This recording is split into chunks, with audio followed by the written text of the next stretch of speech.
cray cray. Hey, hey, I want your AKA Jonescast.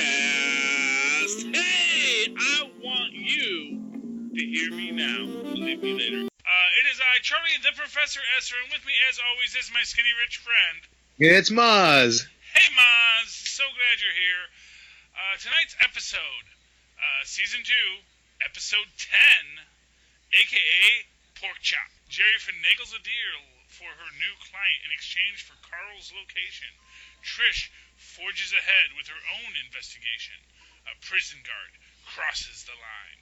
Directed by Nessa Hardiman. Our writers, of course, good old Brian Michael Bendis, when he's not rubbing his Bendis all over everything, gets our created by credit for the character of Jessica Jones. And where are the rest of our writers on this? Okay, one second. There we go. Melissa Rosenberg gets the created by credit for the series, and our written by this week is Ada Mashaka Kroll. Croal. Okay, Mashaka. Yes, this is a neat episode. It's an intense episode. It is an intense episode. We open up with, of course, Alyssa in jail, and man, I gotta say that we meet our guard here. What's his name here? Lead guard. Was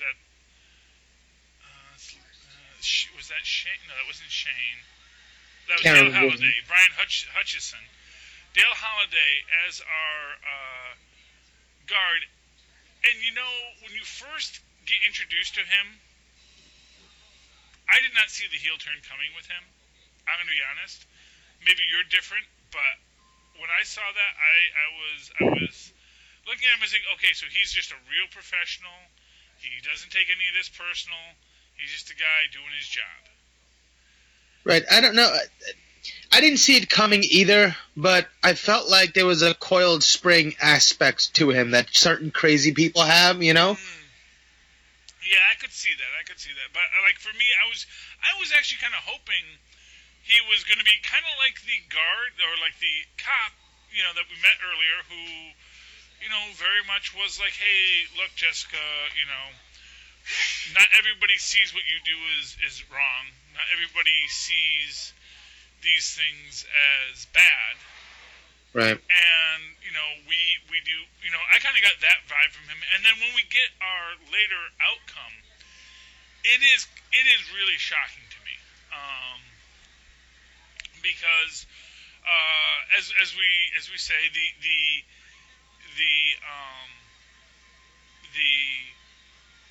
title of this episode is Pork Chop, and this relates to the fact that Alyssa doesn't eat meat, and she doesn't want to eat the pork chop. And, when Dale is confronted by this is when we get our turn, and he immediately moves into this area of, I am in control.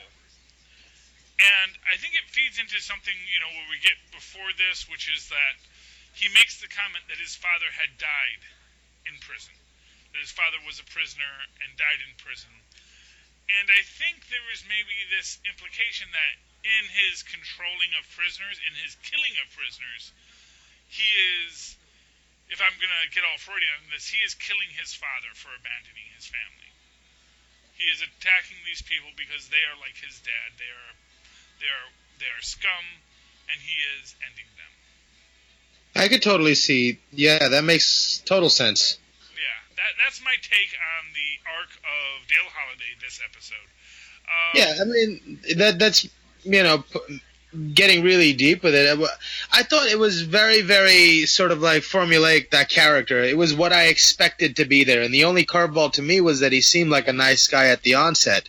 Because when she was walking in, I was like, okay, now we're going to get, the trope of the evil guard versus the, helpless prisoner. And when he was nice, I was like, okay, something seems off about this. And then he finally turned the other, and I was like, okay, now we're going to get what we... And it seemed kind of like, okay, now we're getting the evil guard sort of like side story. Yes, and we get... And again, what I think is an important point in all of this is, it is this, of course, Jessica Jones really hits the zeitgeist, the Me Too movement and all this kind of thing. And it is, once again, emphasizing the fact that the horrors of the predator is not as much the crime as the control. That when he is saying you are going to do this and you do not have a choice, it isn't sexual in this moment, but it is just as demeaning and humiliating and in its own way violent. Especially when you consider the fact that, not for nothing, Alyssa is there by choice. Right. It's my favorite episode of the old, I don't know if you ever saw the old Mr. T cartoon, where he was the bodyguard for the gymnastics team. And he gets wrongfully arrested for something in Mexico. And there's like the little kid who's all like, "Yeah, Mr. T, you're so cool." He's basically a pastiche of every young boy in America at that time. And he says, "Why don't you just bust out of here?" And Mr. T basically bends the bars open and says, "What, you mean like this?" He says, "Yeah, I could do that." And then he bends them back and says, "But you know what? You got to go through the system. You can't just break the law." Which it's just this scene that is just so hilarious when you see it as an adult, but was like, whoa, that's powerful as a kid. And here you have this reality that Alyssa, much like Mr. T, could just open these doors. These doors aren't really holding her. The only thing that really holds her are those manacles at night, and they will unlock those at some point, Yeah. And for a guy like Dale, it is this idea that his whole power structure exists based on the fact that people obey his power structure. Right. The minute people say, you know what, actually, you don't get to be the dominant force in this thing. Yeah, but this shows her flaw in not realizing that in that moment, eating that pork chop means saving Carl. So just eat the pork. You're eating the pork to save Carl. Yeah, but Mozz, I mean, when you put it in that context of, dominant submission and the violation of your own self, what would you do to save Carl, I'd be a good little boy and eat the pork and make sure Carl got away, and then I would kill the guard. Okay, and that's fair, although, to be honest with you, she doesn't necessarily know Carl's status in this moment, Well, no, but isn't she... Well, no, but that whole thing happens after she, gets the update from Jess, and she says, I've almost solved the, she gets the little clues, letting her know that everything's moving according to plan. You know what I mean? Yes, I mean, almost, yes, but almost is also not all the way there, I mean... Well, right, but it's ongoing, Yeah. I would take it to mean, okay, just bide your time. Yeah. And that's pretty much what Jessica told her, too, Yeah, but, she doesn't listen, And not for nothing, there's one thing we can say about Alyssa is she doesn't listen. She has the temper. She has the same temper that Jessica has, but Jessica controls it, Yeah. And this goes to this, I think there is this idea perhaps in it that because Jessica had powers pretty much her whole life, her life isn't defined by the acquisition of powers. Her life is defined by her life and dealing with things. Whereas for Alyssa, who gained her powers late in life, when she was, a middle-aged woman or, an older woman, who had spent her whole life in subjugation to one person or another. And now she doesn't have to listen to anyone. And every time she has to go back to being powerless, and again, that sense of powerlessness is something that is very personal throughout these stories, where, people don't understand how it feels to be powerless, to be, And for what it's worth, I mean, you would think she'd have a little more empathy for Patsy in this moment. Although, again, I'm not sure how much Alyssa has empathy. That yes, she has all this power, but she is also powerless because she knows if she just breaks out and kills this guard, her daughter is going to be they're going to railroad her daughter. Right. Or it's going to stop her daughter from helping Carl escape. One or the other. I mean, I think she is more committed to Jessica than she is to Carl. I think that is probably right. One of these things here that, I think that in her relationship with Carl and her interactions with Carl, I think that Carl is very important to her. And yes, they are married, and yes, they are in love, but Carl was basically a last man on earth situation for her. Almost like a what's that where you fall in love with your kidnapper? Stockholm syndrome. Stockholm syndrome, yeah. Yeah, and it's not that dissimilar from actual Stockholm syndrome, where she is in this situation, they're enduring this difficult situation, and they come to understand their kidnapper's point of view. What people don't really know about the Stockholm syndrome is it wasn't really about how you get brainwashed by your captor. It's actually about how people in certain situations may come to understand their captor's point of view.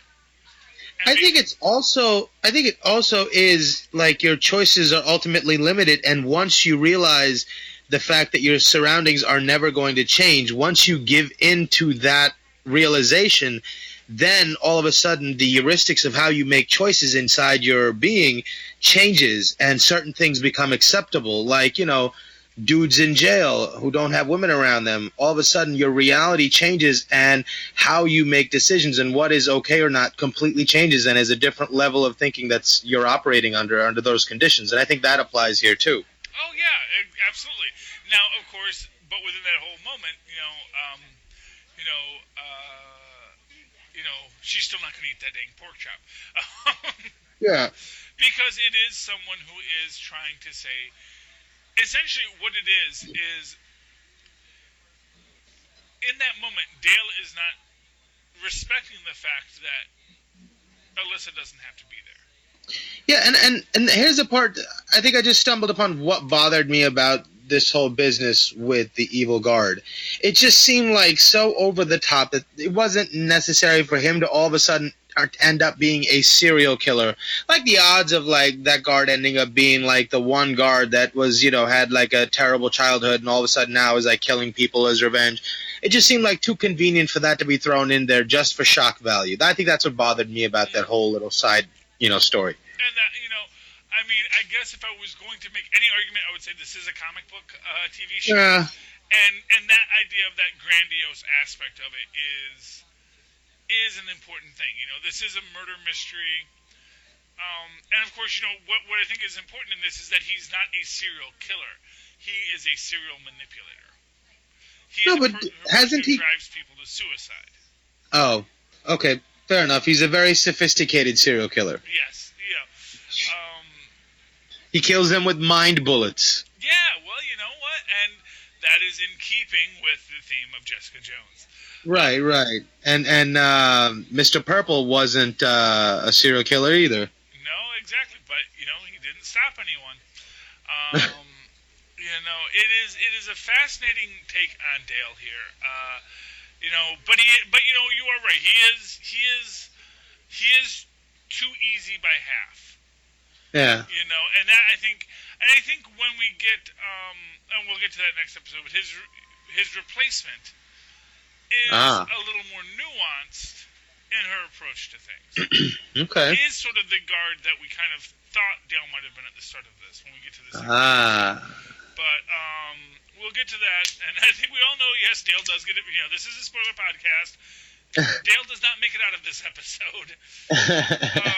Because not for nothing, yes, Jessica Jones is vulnerable to pepper spray and getting hit with a stick, but she still has superpowers. Yeah. And it is this idea here that these people who are used to feeling powerful do not like it when suddenly someone makes them feel powerless. Yeah. And, it is, I think, again, of course, Trish Walker, my favorite character here, Oh my God. does get so much flack this season for being a user and a manipulator. But, A horrible, horrible human being. In many ways, yes. But I also understand how powerless she feels throughout her whole life. Right, but it is a very self-indulgent kind of, circumstance that she's in of her own making also. So I don't think she deserves very much pity. Well, to a certain extent, but so my favorite line from The Great Gatsby, when I forget the author, the character author's name, when he's like going home to Minnesota at some point, and he says about like the last word of advice that his father gave him, which was, always remember, not every person you meet had the same advantages you had. And this is from this, and he's a middle-class guy, but he's about to be going off to the East Coast where there are, where all the robber barons are, where the billionaires are, where he is a kid who is, a solid middle-class kid, but he is washing dishes at the, Yale cafeteria. He is doing his part to fund his to do these kind of things. He's not so rich that, this is all a foregone conclusion for him, but he is, on the outskirts of it. And what the idea that not everyone has had the same advantages you have, and by the way, I don't remember if he actually did wash dishes when he was in college or not. That's just a sort of a side statement to say that he wasn't of that quality, that he was of that elite group, he was of that second tier. And in being that second tier, you have this quality that, yes, you had these great advantages of wealth that not everyone else had, but you also had this advantage of a family and an upbringing that not everybody else had. And when you look at a character like Patsy, yes, she had all this wealth, she had all this power, and certainly she can use that power to do all kinds of things, but then she's also living with an abusive parent, and the only recourse she has is the fact that her adopted sister is a freaking super being. And so she lives her life essentially eternally dependent on others.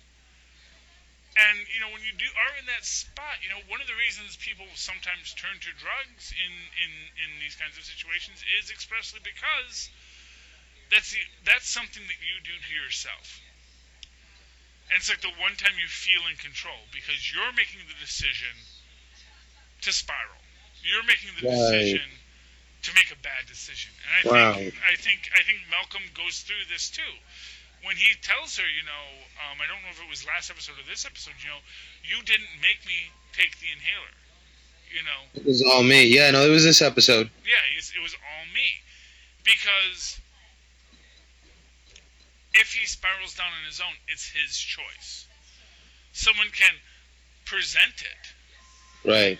But you never have to make that choice, except you make the choice because you're so powerless in every other moment. Because you make that choice, you now have power in your life. It's lousy power to have, but it's your power. And, in that sense, for Alyssa resisting on the pork chop, that's like her last place of power she has. Because, yes, she could break out. Yes, she has all this power. But there's a cost for all these other powers. And the one power she has left is she can say, I do not want to eat the pork chop. I do not want you to tell me what to eat. I will make my own place. Yeah, but it just shows that how flawed she is in that way, that because I understand that is her viewpoint, but it's such a childish and short-sighted viewpoint when you really consider that she has all the power because the movers and shakers are moving according to her demands. Carl is getting away, Jessica is going to be okay with it. And once everything is done, she is capable of just breaking out of these chains and killing that guard, and Well, she will. So like, yeah. ride the situation from that perspective is a much more logical thing to do, especially when you realize she doesn't realize that she has the power. Hmm. Yeah. Well, I mean, I guess the argument is that you know having that loss of power is still painful. I mean, like I Yeah. said, I mean, I generally speaking agree with you, but then again, I eat pork chops all the time. You know, that's the thing. It's not like someone is asking me to do something that is, a personal violation.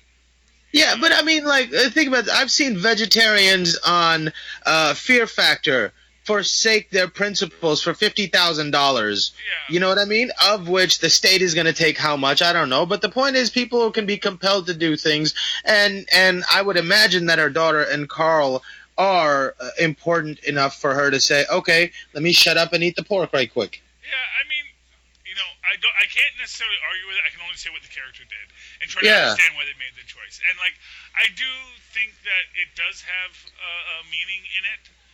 Hmm. And I don't think it's pure childishness, just because I think that I think that I just think it speaks to that she is flawed. That is her flaw. Like, she's so emotional and prone to being moved off course so easily, and yeah, so with such little control of her impulses that she can't sit through for a second to recognize the full end of any thought. She only, encounters one situation, and then that becomes the focus of all of her attention. yeah, yeah, and I can't necessarily argue with that point. It's a very solid point, and you know, and if nothing else, one of the things we see in this is that she is an emotionally unstable parent, Right. and I think that is maybe even thematic of what sort of this idea that all Jessica really wanted was to have a mom, never even thinking about the fact that not all moms are awesome. You know that Yeah. quite frankly, because she only had the mom that she remembered from her past. She had Right. this mom that when she, there's, when you see The Incredibles. Have you seen The Incredibles 2? I have. Yeah, and there's this point that the villainess in it says, about her brother saying, he was young enough to think of the time when we had supers as the time when our parents were alive, and never thinking about what all those two factors meant in relation to each other.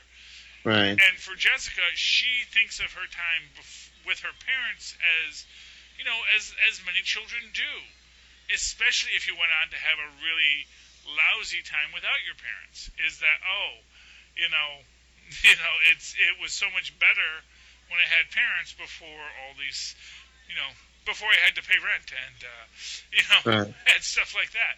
Because not for nothing, that is always the reality is that our time when we were children was great because we had no worries and we never really thought necessarily about what the difficulties of that world were for our parents or for us. It was what we all had to deal with and walk through. Yeah. Um, Yeah. It just was. exactly, and that I think is where we find a Jessica in this is that Mm. she wanted this. What if my mother hadn't died? What if I had my parents? And then she finds out that having her parents meant that they were a very dysfunctional family. Yeah. Her mom was a But very angry woman, right, and but deep down inside, I think she's still happy to have her back, well, yeah, because for the second time now, the most important person in her life so far, she's sort of ditched to help her mom. And in that confrontation with Trish in her apartment, she just ends up saying, "Trish, she's my mom. She's my mother." It's like, what do you want me to do? And she almost looks like she is glad to be able to say something like that. yeah. Well, and of course that's true. I mean, of course that's an aspect of it. Yeah. The reality is that no parent is that great, and you know, for when you lose your parent, you would trade anything just to have them back, even though there were flaws in them. Right. Because it is someone that you don't have in your life, and it was this formative person. For myself as a guy who is because both of my parents have passed away, and I am a father now, and I have these young kids, and so much of my life is just, I would love to talk to my mom about this. I would love to talk to my dad about this. I would love to have that conversation with my parent who isn't there anymore. And then I realized I don't have anyone like my parent who I could just talk to about these kinds of things. That there was a relationship I had there that I really don't have with any other human being on the planet. And that's a little overwhelming sometimes, I can't imagine. That's intense. Yeah, it is, and it's crazy. And I'll tell you, I'm not the only person in the world who deals with that. Literally every other person in the world deals with that at some point in their life, because we're all, I guess except for the people who died before their parents, which is its own tragedy for their parents, It's but it's interesting that you put it that way. It's like, as soon as that happens, the world a little differently. Mm-hmm. Like your relationship to the entire world has changed. Exactly. That's powerful. Yeah. Anyway, so with this whole plot with it, Jessica does do her search into Dale Holiday and does find out that, he's actually evil.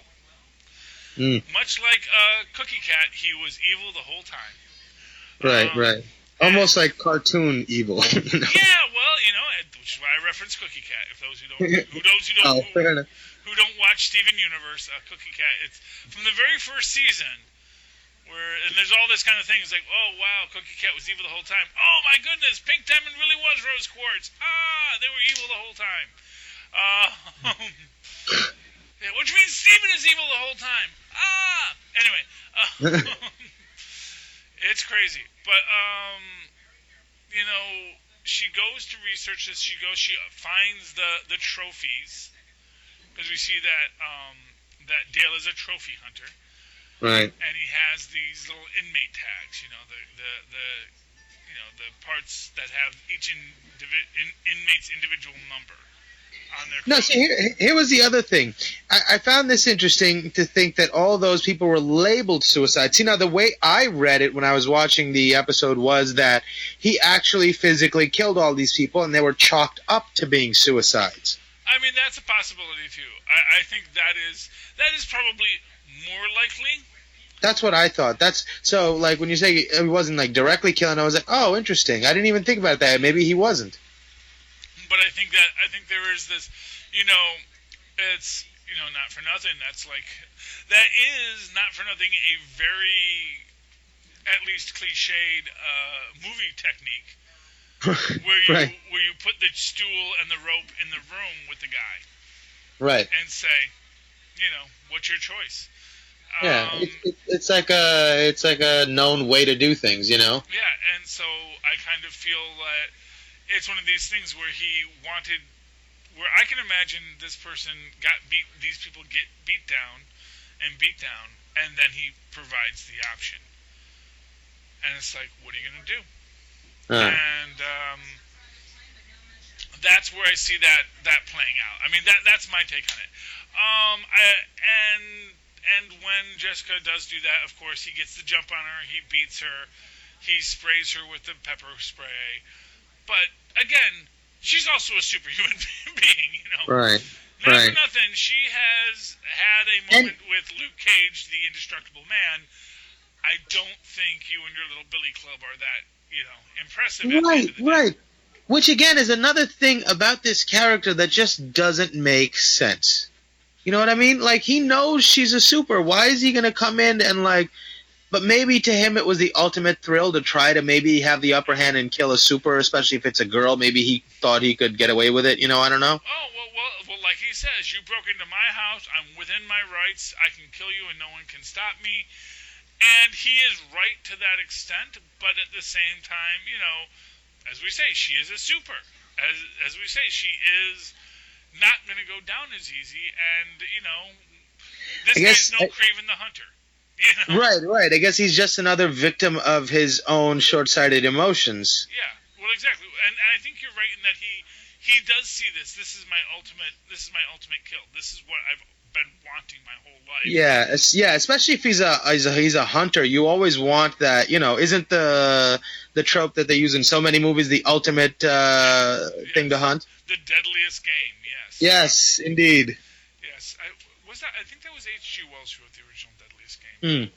There's a Hulk episode we did a while back with that in it too. Yeah, so it's basically the same idea. It's like, a human is the greatest prey because they can think, and yeah, it's of course, usually in those situations, the guy who's putting them in that situation is also still totally has all the power in that moment, and And besides, I don't think humans are like the greatest prey to try to go and get. I think humans are probably pretty easy to kill. Well, unless you tell them I'm going to kill you.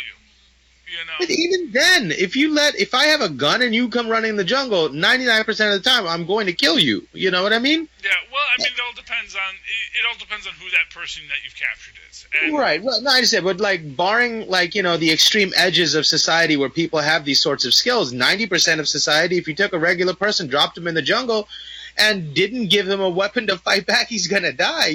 People aren't very good at even if you gave him a terrain an urban terrain where it's an apartment building, if someone's coming after you, you're probably going to die. People are not very good at escaping that. So I think that's a very faulty line of thinking. I think it'd be much harder to kill a fast animal or a strong animal or an animal that can smell you from really far away. Yeah, and not for nothing. If you really want the challenge of hunting an animal, you hunt them with a spear or a rock, Oh, fair enough. That's also true. You go old school, It's like if you really want to be the greatest hunter that ever lived, you chisel yourself a nice flint spear tip, put it on a good solid ashen's pole, and you go about your business. You wait and you wait and you cover yourself in deer pee, and then when they wander through, you attack. Yeah. But hold on. I mean, I don't know. There's something to be said for the thousands of years of evolution that animal's DNA has gone through, honing its instincts to a certain level. Now, who am I to deny the evolutionary progress my species has made in this showdown? Mm-hmm. Well, and that's the idea, is that humans like to think that when push came to shove. So, for example, I'm not like a Green Beret anything. I basically got to be a first-class Boy Scout. But I actually feel that if you drop me somewhere, I know enough to survive. And if I knew someone was after me, I think I'd do just fine on Naked and Afraid. But because I don't really get afraid. With somebody chasing you with a gun? With someone chasing me with a gun, that is a worry. I mean, that's certainly a fear. But I think also at that point you have the advantage that, okay, you have a gun, you probably are getting real cocky about the fact that you have all the advantages. How can I turn that to my advantage? How can I turn that to my advantage, And that's the thing. And when it comes to survival and you start thinking about stuff like, it's fight or flight, or yeah. And it's like, okay, I have two choices. I can either wait here to die, I can try to get away, or I can try to turn the tables. And that is. I think those are just. I think if you are thinking about doing any of those things, you don't know it, but you're just telling yourself a story to like a lullaby for your own death. Yeah, but at the same time, this guy who's the great game hunter who's decided to hunt humans, is he really that good of a hunter? Well, fair enough. That's a good point. Like I said, if this guy really wanted the challenge, go hunt a lion with a spear. Yeah, that's all I'm saying. I think that humans being great prey is a faulty line of thinking. Yeah, well, it is a faulty line of thinking, without a doubt. The guys who hunt human beings clearly have not thought it through enough, because either that is going to be a very easy prey, or it's going to be someone who exploits your weaknesses. Because that's the thing. It's like the guys who are making that choice are probably not that grade of people to start with. The people that make the choice, I'm going to go hunt the most dangerous game, probably are guys who, quite frankly, have been outsmarted by lions. I can see that. Or to be more specific, it's like they have sat in their den and pushed a button with their drone to shoot a lion, and now they feel bored by the act of hunting. So they want something that can handle they can handle the hunt without them actually having to do any more actual physical hunting. Right. Right. Yeah. Anyway, so that's that. The other thing that happens in this that we really should touch on is Shane. Yes. Shane. Oh my God. Oh my God. Poor Hogarth. Yeah. I mean, like, how she doesn't turn into an evil supervillain after this, I don't know. Well. Really? Nice. Good for her. I want to see her get something. I feel so bad for her. Yeah, well, let's put it this way. When you come to this idea about power and manipulation and what you can make someone do, Kilgrave could take some lessons from Jerry Hogarth. That's what I'm saying. I'm so excited because she's such a monster, and I want to see her like take her full form and just like really, really go nuts. Yes. Yeah, I can just say that her crying in her apartment, that is not yet her final form. That's just the cocoon. Yes, for those who are wondering what happened, Hogarth got took by Shane and Inez. There was never a guy that Malice never worked with a guy named Shane, and he certainly never worked with some guy who could heal people. And if you think about it, that makes perfect sense since Carl Malice's entire thing was, I would love to figure out a way to heal people. If he actually found someone who could actually like heal people, it's like, whoa, dude, that's like everything I've been trying to create for like this whole time, and you can do it. Let's figure out how you do that so we can like heal everybody, Yeah, and stop abducting other people. Exactly. It's like, this would be such a breakthrough. This would make Jessica and Alyssa seem like, minor stops on the road to, it's like, hey, you invented the transporter. Hey, I invented a replicator. That is like so much more. I mean, yes, the technology is helpful, but quite frankly, the replicator does so much more than a transporter ever could hope to. Yeah, I could replicate another transporter for you. Exactly. I can replicate a replicator. It's amazing, and that's the technology. But wait, you would have to have a second one before you could replicate it, obviously. Well, you need the first, and then you can replicate as many replicators as you No, but I think you would still need the second to replicate. It can't replicate itself. You have to have something to put in the replicator, no? It depends, and this is a little bit of Trek esoterica. In the original series, it was implied that the replicator had sort of a gelatinous protein store that was reformed. Later, by the next generation, they really don't reference that anymore, and it's really just, it has that sort of arc reactor infinite energy technology. That once you have like a tiny little antimatter reactor, you can create enough little things from the energy to create billions and billions and billions of amazing bits of matter. Right, no, but didn't you need something for it to copy, or could it like be data driven? Like you put in. It's all data driven. It's all data driven. Oh, so you could just have like a printout or like a plan for a replicator and print out a replicator. Exactly. So if the replicator knows what a replicator is, it can replicate a replicator. Right. But that's what I'm saying. Can a replicator know what a replicator is? Well, yeah, because it's in its programming. It's the same way that it knows what Orange Crush is. Or it knows what root beer is. It just knows, okay, I have all these molecules put together, wrapped in these silicate oxide glass, placed at the temperature of X, is a cold glass of Sun Pop. It knows what that is. Okay. And then, it can reclaim the matter back into itself to convert that back into energy in this infinite loop of perpetual motion somehow. Because science. Yes, and we got really off the topic here. but that is. How do we even get to replicators? I have no idea. And just Hogarth's situation. Oh, yes, because that would have been the thing that if Malice had found someone who could heal people, that would have been his holy grail. And of course, just after finding out, and I got to say this much, I mean, for like as luck would have it, moments, the fact that Shane and Inez have cleaned out the apartment after that basically they, and I love the fact that rather than saying, let's just see how long we can play this. Yeah. Maybe we can build a cult or something. You're like, no, we're not going to build a cult. We're just going to. No, because they're professionals. That's the hobo move, man. That's the finishing move.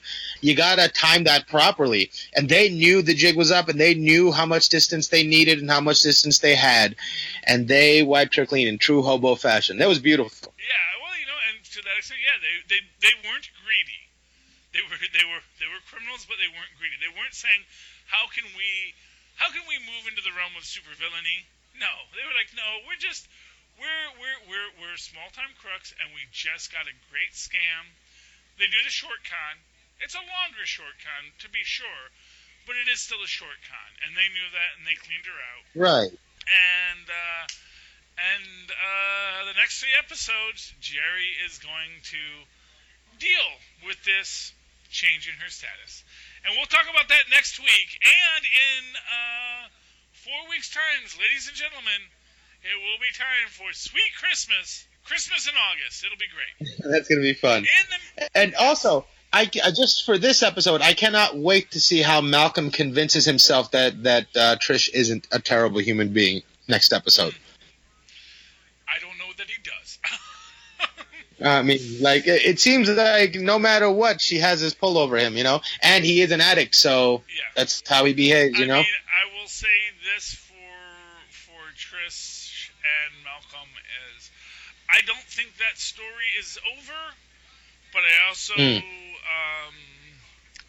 I also think that there's only 3 episodes left, so how much more we can explore in that dynamic is limited. Right. But, they do have a lot next episode too, I think.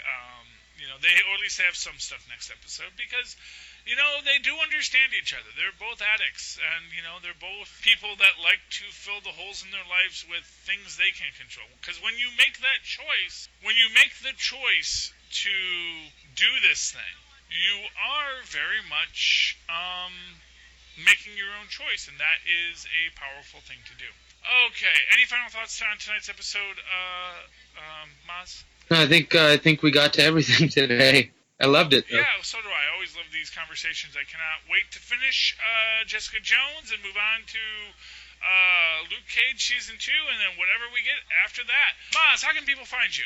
Oh, they can email me at mozzmanzor@gmail.com or find me on Facebook under Mozz Manzor. That's MOZZMANZOOR. And, of course, you can always write to me in the old-fashioned email way the way Mozz and Boz once said at superconnectivityblog@gmail.com. That's superconnectivityblog, all one word, @gmail.com. Of course, follow me on the Twitters as I live tweet Agents of S.H.I.E.L.D., Cloak and Dagger, and whatever the else I feel like.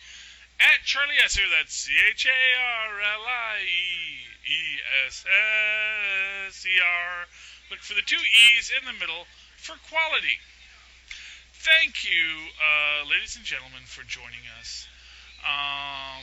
Until next time, just remember, me and Mozz, we really want to be your friends.